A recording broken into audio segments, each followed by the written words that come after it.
Good afternoon, everyone. This is Biswabandita Parekh, roll number 190075.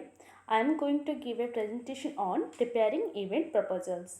Here we also discuss about event proposals like in introduction, steps of preparing event proposal, concept of event proposal, how to write an event proposal, and about event policies and how to follow up the proposal and conclusion. And here when we talking about event proposal, the word event proposal come from two words like event and another one is proposal. जो event word है वो एक Latin word से derive हुआ है, that is events. और events का meaning ये होता है कि आउटकम और रिजल्ट। तो इवेंट का मतलब ये होता है कि something that occurs in the certain place during a particular interval of time और समथिंग दैट हैपेंस और regarded as happening in occurrence especially one of some importance. तो इवेंट तो होता है कि एक फंक्शंस उसे बोल सकते हैं हम लोग, जो हम ऑर्गेनाइज करते हैं कोई प्रपोज के लिए, कोई गोल फुलफिल करने के लिए, जैसे वेडिंग और बर्थडे पार्टीज, ये सारा कुछ इवेंट का एग्जांपल्स होता है।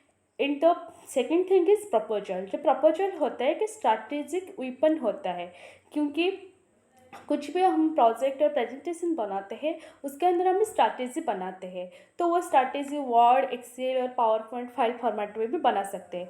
तो जो कुछ होता है उसके अंदर हम अपना प्रपोज क्या होता है वो सब कुछ शामिल करते हैं।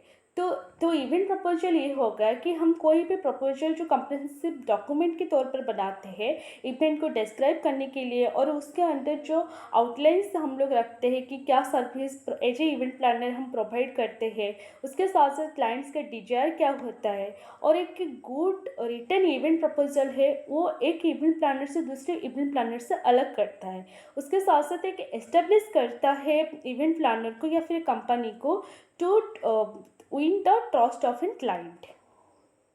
जो इवेंट प्रपोजल है उसका कंसेप्ट ये होता है कि जब भी हम इवेंट प्रपोजल प्रिपेयर करते हैं तो हमें बहुत सारी चीज़ें ऐसे इवेंट प्लानर माइंड में रखना होता है कि पहले तो ये बात होता है कि most of the clients don't know what actual they want in an event. तो उनको तो बस एक बहुत अच्छे एक ब्यूटीफुल इवेंट चाहिए, लेकिन उसके अंदर क्या क्या होना चाहिए उनको पता नहीं होता है। तो इसीलिए हम क्या करना चाहिए, हमारा एबिलिटी ऐसा होना चाहिए एज ए इवेंट प्लानर कि हम जो भी क्लाइंट्स के रिक्वायरमेंट्स है उसे अच्छे से समझें। फिर उसके साथ साथ हमें क्या करना है, बहुत सारा अटेंशन देना होता है कि शेड्यूल बनाने में, ऑर्गेनाइजेशन में और उसे फॉलो अप करने में। और ये सब के बीच में ये जो इवेंट प्रपोजल होता है ना, वो एक्चुअल में डिपेंड करता है कि स्केल और इम्पोर्टेंस ऑफ द इवेंट, कि इवेंट का ड्यूरेशन क्या होता है, इवेंट किसके लिए होता है और इवेंट का पर्पस क्या होता है। तो ये अलग अलग होता है इवेंट प्रपोजल, लेकिन उसका जो जनरल फीचर्स है वो सेम होता है। तो इसीलिए हम जब भी एक बहुत एक अच्छा प्रपोजल लिखना चाहिए और जो कि पूरे इवेंट को डिस्क्राइब करना चाहिए, जिससे क्या होगा कि जो भी उसका जो रिजल्ट होगा बहुत अमेजिंग होगा, कि सक्सेसफुल इवेंट होगा। उसके साथ में जो इवेंट प्रपोजल है जब भी उसे हम प्रिपेयर करते हैं ना, तब हम इंश्योर होना चाहिए कि ये जो 8 चीज़ें हैं ये उनमें शामिल होना चाहिए। First one is business introduction, second description of the event, third event planning services to be provided, fourth example of previous work, fifth budget, six a proper timeline, seventh contact information and eight event policies. अब ये जो 8 things है उसके बारे में हम detail में study करेंगे। एक प्रॉपर इवेंट प्रपोजल के लिए हम पहले एक मीटिंग अरेंज करेंगे, जिसे हम बोल सकते हैं initial meeting with the client. इसमें हम 4 की पॉइंट्स का ध्यान रखेंगे। First one is one on one conversation. तो हम क्लाइंट के साथ डायरेक्टली बात करेंगे और उनके अंदर किसी का भी इन्वॉल्वमेंट नहीं रखेंगे। और उसके अंदर ये होता है कि जो भी उनको चाहिए होता है कि उनका डिजायर क्या होता है उससे हम फाइंड आउट करेंगे। And the second key point is talk less and emphasis on clients desire. उसके अंदर हम अपना कंपनी हो या फिर कोई भी इवेंट प्लानिंग ऑर्गेनाइजेशन, उसका हम एडवर्टाइजमेंट बहुत कम करेंगे पहले इनिशियल मीटिंग में, और हम क्लाइंट्स के डिजायर के ऊपर एम्फासिस देंगे। तो इसमें क्या हो जाता है कि इवेंट का गोल क्या है और क्या क्या डेट्स पॉसिबल है और क्या क्या वेन्यू हम कंसिडरेशन के तौर पर ले सकते हैं और गेस्ट कैसे हो और नंबर ऑफ गेस्ट कैसे है। तो ये सब के बीच हम क्या करेंगे है ना, हम ये जो जितनी भी चीज़ें होता है, जैसे हम क्लाइंट के साथ बात करते हैं, उससे हम एक शॉर्ट नोट्स बना देंगे। जो नोट लेंगे वो एक फॉर्मल लेटर के तौर पर हम नहीं लिखेंगे, बस उससे हम स्पेसिफिक और ऑर्गेनाइज्ड वे में लिख देंगे। जैसे कि उसके अंदर ये रहना चाहिए कि जो भी इवेंट है उसका कौन से टाइप का होता है, जैसे कि उनका बजट क्या होना चाहिए, अप्रोक्स बजट हम लिख सकते हैं क्लाइंट से पूछ के। और जो भी लॉजिस्टिक आइटम्स हम लोग को चाहिए, जैसे टाइम हो गया, डेट, टीचर, लोकेशन क्या होना चाहिए, ये सारा कुछ हम नोट्स बनाएंगे। उसके साथ साथ हमें एम्फासिस करेंगे बहुत सारे अदर की पॉइंट्स के ऊपर, जो कि है catering, colour scheme, theme and other visual elements. क्योंकि कुछ क्लाइंट्स ऐसे होते हैं कि उनको, जैसे वेडिंग हो गया तो उसके अंदर क्लाइंट्स को कलरफुल पेंडल चाहिए, या फिर नॉर्मल एक पेंडल चाहिए, या फिर क्या कलरफुल हम चीज़ें यूज़ कर सकते हैं डेकोरेशन में, या फिर कैटरिंग के अंदर वेज नॉन वेज ऐसा क्या होना चाहिए, और इवेंट का क्या थीम होगा। अगर फॉर्मल इवेंट होगा तो बहुत सारी चीज़ों जैसे सीटिंग अरेंजमेंट होगा, ये सारा कुछ हम क्लाइंट से पूछ के उनका एक जनरलाइज्ड हम आइडिया ले सकते हैं। इनिशियल मीटिंग क्लाइंट के साथ ख़त्म होने के बाद हम कुछ चीज़ें, जब भी हम इवेंट प्रपोजल लिखने जा रहे होते हैं ना, उसमें हम कुछ चीज़ों का ध्यान रखना होता है। एक तो होगा कि प्रपोजल का टाइटल, जो प्रपोजल का टाइटल देंगे वो एकदम सा जो कि क्लाइंट्स का डिजायर है उससे रिफ्लेक्ट करना चाहिए। और जो भी हम कुछ लिखेंगे उसे एक स्पेसिफिक और ऑर्गेनाइज्ड वे में लिखेंगे। और उसके साथ साथ हम अपना एज ए इवेंट प्लानर उसमें अंदर अपना बिगेस्ट स्ट्रेंथ हम ऐड करेंगे। और ये करेंगे कि अगर हम कोई कंपनी या फिर कोई ऑर्गेनाइजेशन से जुड़े होते हैं तो उसका लोगो या कॉन्टैक्ट इन्फॉर्मेशन वो कुछ क्लाइंट को देना होता है। और ये होता है कि कुछ हम विजुअल थिंग्स ऐड करेंगे, जैसे कि कुछ वेन्यू का फ़ोटो, या फिर कुछ लास्ट हम जो कुछ किए उसका फ़ोटो हम डाल सकते हैं, ताकि जो क्लाइंट्स है ना उससे आसान हो समझने में। और यहाँ पर मैंने एक फॉर्मेट लगा दिया जो कि नॉर्मल फॉर्मेट होता है, एक आउटलाइन दिया होता है, लेकिन अपने हिसाब से भी हम ये इवेंट प्लानिंग प्रपोजल लिख सकते हैं, बना सकते हैं, लेकिन हमें ये सारी चीज़ों का ध्यान रखना होता है। हो सकता है कि हम एक टाइप का इवेंट बहुत बार बनाया है, लेकिन जब भी हम इवेंट प्लानिंग प्रपोजल प्रिपेयर करते हैं, इसके अंदर हम पहले क्लाइंट्स का नीड जो है ना उसे समराइज करना चाहिए। तो उसमें जब समराइज करते हैं तो पहले तो इवेंट डिस्क्रिप्शन जो है उसका टाइटल बहुत अच्छे से सिलेक्ट करना चाहिए। और फिर सेकेंड थिंग इज हमारा गोल जो है वो क्लाइंट्स के नीड को फुलफ़िल करना होना चाहिए था। And third thing is understand their desires, हम उनके डिज़ायर्स जितने भी है ना उससे अंडरस्टैंड करना चाहिए। और जब भी वो ये प्रपोजल पढ़े तब क्लाइंट्स को ये लगे कि हम उनके डिज़ायर्स को बहुत अच्छे से समझ पाए हैं। और फिर उसके साथ साथ जैसे कुछ इन्फॉर्मेशंस होता है वो हम लोग को क्या करना है ना, उससे हम लोग को इवेंट प्रपोजल के अंदर ऐड करना चाहिए। जैसे कि कुछ एंटरटेनमेंट ऑप्शंस क्या क्या अवेलेबल होने चाहिए, और फैसिलिटीज़ क्या होने चाहिए वेन्यू के लिए, और कैटरिंग के और open bar information and sitting information, ये सारा कुछ वो हम लोग को क्या करना चाहिए, क्लाइंट्स के अकॉर्डिंग ही सिलेक्ट करने चाहिए। जैसे सिटिंग अरेंजमेंट के अंदर एसी रूम चाहिए या नॉन एसी रूम चाहिए, या फिर जो ओपन बार इंफॉर्मेशन से उसके पूरे डिटेल्स, बजट, ये सारा कुछ उसके ध्यान रख के हम ऐसे अपना इवेंट प्रपोजल तैयार करने चाहिए। हम सब कुछ क्लाइंट्स के अकॉर्डिंग, क्लाइंट्स के डिज़ायर के अकॉर्डिंग बना देंगे, लेकिन उसके साथ साथ हम क्या करेंगे, जो हमारा इवेंट प्रपोजल है, डॉक्यूमेंट्स है, उसके जो पोर्टफोलियो सेक्शन है उसमें हम क्या कर सकते हैं ना, जैसे वेन्यू का फ़ोटो हम ऐड कर सकते हैं, या फिर कोई ऐसे सिमिलर इवेंट्स का फ़ोटो भी हम डाल सकते हैं जो हम प्रीवियस से अरेंज कर चुके हैं। तो उसके साथ हम क्या करेंगे, जैसे बिग बजट पार्टी है, जैसे वेडिंग सेरेमनी होगा, पर ऐसा कुछ रियूनियन पार्टीज है तो उसके अंदर हम कुछ उनका भी फ़ोटो डाल सकते हैं। कैटरिंग में क्या क्या फूड होता है और ऑर्गेनाइजेशन कैसे होता है इसका भी फ़ोटो हम डाल सकते हैं। फिर जो स्मॉल बजट का इवेंट होता है, जैसे बर्थडे पार्टीज हो गया, बेबी शावर हो गया, तो उसके अंदर हम कैसे कम बजट से बहुत अच्छे एक इवेंट ऑर्गेनाइज कर पाएंगे, उससे हम क्या करेंगे, क्लाइंट्स को ट्रस्ट दिलाएंगे कि फ़ोटो के जरिए कि इतने कम बजट में भी हम लोग ऐसे अरेंजमेंट कर सकते हैं, ऐसे डेकोरेशन कर सकते हैं। हम क्लाइंट्स के डिटेल को समराइज करने के साथ साथ अपना जो खुद का एक्सपीरियंस है एज एन इवेंट प्लानर उसे भी समराइज करके अपने इवेंट प्लानिंग प्रपोजल में प्रिपेयर करने चाहिए, क्योंकि ये एक ब्रीफ समरी दे देगा खुद का एक इवेंट प्लानर का, जो कि जिसके अंदर क्लाइंट्स पूरी तरह से ट्रस्ट कर सके, उनको एक डिटेल आइडिया और इन्फॉर्मेशन मिल सके।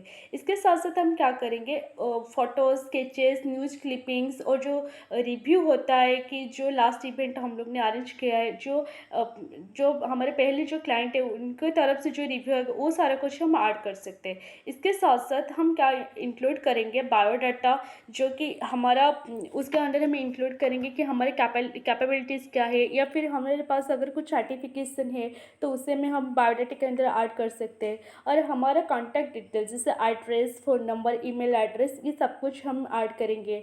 और हमारा एक्सपीरियंस क्या है ईयर इन बिजनेस, हमारा खुद का एक्सपीरियंस कितना हुआ है पर्टिकुलर इवेंट को लेकर, या फिर हमारा कुछ अगर इंटर्नशिप है या फिर कुछ हम लोग ने पहले इसके ऊपर काम किया है उसके ऊपर में हम ब्रीफ इंफॉर्मेशन दे सकते हैं। और इसके साथ साथ अगर हमारा कोई इवेंट एसोसिएशन या बिजनेस एसोसिएशन के साथ एसोसिएटेड है तो वो कंपनी का नेम, लोगो हम जरूर ऐड करेंगे। और इसके साथ साथ प्रोफेशनल रेफरेंस, उसके हम क्या करेंगे, जैसे मैंने बताया कि जो भी सक्सेसफुल इवेंट हुआ है पास्ट सक्सेसफुल उसके रिव्यू हम ऐड करेंगे। या फिर हमारे पास अगर फेडरल एम्प्लॉयमेंट आईडी है अगर है तो उसको भी हम ऐड करेंगे। इससे क्या होगा, जो क्लाइंट है उससे पता चल जाए कि मैं जो इवेंट प्लानर्स के साथ डील करता हूँ वो इवेंट प्लानिंग का एबिलिटी क्या है, उसका कैपेबिलिटीज़ क्या है। नेक्स्ट वन इज़ कि हम क्या सर्विस ऑफर्ड कर रहे हैं या फिर क्या सर्विस प्रोवाइडेड है, ये सारा कुछ हम डिटेल इंफॉर्मेशन क्लाइंट को देंगे इवेंट प्रपोजल के अंदर।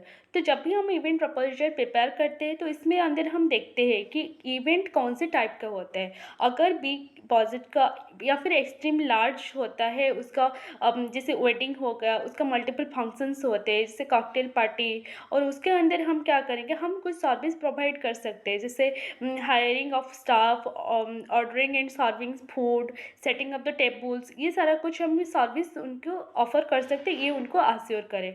अगर कोई स्मॉल इवेंट है तो जैसे grooms dinner, baby shower, birthday parties, उसके अंदर हम क्या कर सकते हैं, क्लाइंट को सजेस्ट कर सकें कि ये वेंडर से ये चीज़ें या फिर ये चीज़ें आप यहाँ से खरीद सकते हैं या फिर ये वेन्यू आप चूज़ कर सकते हैं, ताकि आपको बहुत आसान होगा, बहुत सक्सेसफुल होगा। जो भी हमारा ड्यूटीज़ होगा एक एक इवेंट प्लानर का, तो उसे हम क्या करेंगे, बुलेट पॉइंट से मार्क करके लिख देंगे। और ये होता है कि जो सर्विस प्रोवाइडेड होगा उसके बारे में हम 1-3 सेंटेंसेस के अंदर सारे कुछ को समराइज करके लिखेंगे, या फिर हम सॉफ्ट हेडिंग्स दे देंगे ताकि क्लाइंट्स को आसान हो से समझने के लिए। और ये जो सेक्शन है ये बहुत डिटेली और बहुत अच्छे से क्लियर अंडरस्टैंड होना चाहिए क्लाइंट को कि what is included and what is additional in service offered और या फिर सर्विस प्रोवाइडेड। इसके लिए हम क्या करेंगे, अपनी जो भी टीम है उनका भी एक फ्लो चार्ट उनको प्रोवाइड कर सकते हैं, जैसे नेम ऑफ द कोऑर्डिनेटर, जो भी कोऑर्डिनेटर होगा उसका मोबाइल नंबर हम लोग देंगे क्लाइंट्स को इवेंट प्रपोजल के अंदर। और हमें उनको ये भी अश्योर करें कि वो 8 AM से लेकर 6 PM तक अवेलेबल रहेंगे। उसके साथ साथ जो भी कुछ इवेंट का जो डिपार्टमेंट्स तौर पर होता है, catering, decoration, setup, registration, entertainment, event breakdown and event clean up, ये सारा कुछ के अंदर जो भी हमारा इवेंट कोऑर्डिनेटर है या फिर जो भी वॉलंटियर है उनको बारे में भी हम क्या करेंगे, क्लाइंट्स को मोबाइल नंबर और नेम दे देंगे। और उसके साथ साथ हम नेम ऑफ द कोड जो भी है उसके नेम के साथ साथ उसके फ़ोटो भी हम लगा सकते हैं ताकि क्लाइंट को ईजी रहे। ये वाला सेक्शन एक टाइप का ऑप्शनल है, क्योंकि अब अगर छोटे इवेंट है या स्मॉल बजट का इवेंट है तो हम उसे आसानी से कर सकते हैं, लेकिन अगर बिग बजट का इवेंट है तो इसलिए हमको बहुत डिटेल इन्फॉर्मेशन क्लाइंट को देना चाहिए। और फिर बहुत इम्पोर्टेंट ये होता है कि प्रपोज्ड कॉस्ट या फिर हमारा जो बजट है उससे इंक्लूड करने में, क्योंकि जो क्लाइंट होता है ना उनको हमेशा ये रहता है कि जो भी बजट उनके पास है उसके हिसाब से या फिर जो इवेंट हम अरेंज करेंगे उनके अकॉर्डिंग टू चॉइस हो पाएगा या नहीं हो पाएगा। तो इसलिए हमें 4 चीज़ों का बहुत ध्यान रखना चाहिए। First one he is carefully articulate all the cost associated with the planning. तो हम इंडिविजुअल थिंग्स जो भी प्राइस है उससे हम जो हमारा बजट होगा डॉक्यूमेंट के हिसाब से हम क्लाइंट्स को दे देंगे। And the second thing is formatting this section as a series of steps. तो अगर हम सारे कुछ चीज़ें ऑर्गेनाइज करके स्टेप करके लिखेंगे तो इससे क्या होगा, क्लाइंट्स को एक आइडिया रह जाएगा कि ये वाला सेक्शन में उनको इतना डिपॉजिट देना पड़ेगा और इतना खर्चा होगा। एंड द थर्ड थिंग है be specific with a general category of cost and with discounts. जैसे कि कुछ चीज़ें उनका कॉस्ट हमें पहले से पता होता है एज ए इवेंट प्लानर, तो वो हम लोग को हम क्लाइंट्स को बता सकते हैं। या फिर हम क्या कर सकते हैं, जैसे कुछ डिस्काउंट्स होता है, जैसे अगर हम कुछ चीज़ें होता है कि अगर बहुत पहले हम उसे बुक करते हैं तो हमको डिस्काउंट मिलता है। या फिर ऐसा भी होता है कि अगर हम एक साथ बहुत सारी चीज़ें उसे ऑर्डर करते हैं तो उसके ऊपर भी हमको डिस्काउंट्स मिलता है। तो इसलिए एज ए इवेंट प्लानर हम जब भी इवेंट प्रपोजल बनाते हैं, प्रिपेयर करते हैं, तो वो सारा कुछ हम डिटेल में क्लाइंट्स को अश्योर करना चाहिए। And the fourth thing is write big price at the bottom to avoid extra expenses. जो भी बिग प्राइस है कोई सेक्शन का, कोई इवेंट का, कोई सेक्शन का, तो इससे हम क्या करेंगे, लास्ट में लिखेंगे, ताकि क्लाइंट्स जो है ना, अगर वो जो भी बजट होगा तो वो क्या कर सकता है कि ऊपर जो भी एक्स्ट्रा अगर कोई एक्सपेंसेस होता है तो वो घटा सकता है। तो इसके साथ साथ हम क्या करेंगे, जो हमारा टाइमलाइन होता है इवेंट का, तो वो सारा कुछ हम क्या करेंगे, इवेंट प्रपोजल के अंदर ऐड करेंगे। और ऐसा हम क्यों ऐड करेंगे, क्योंकि ये जो टाइमलाइन होता है ना, इसे इंक्लूड करने से हमें बहुत सारे हेल्प होता है।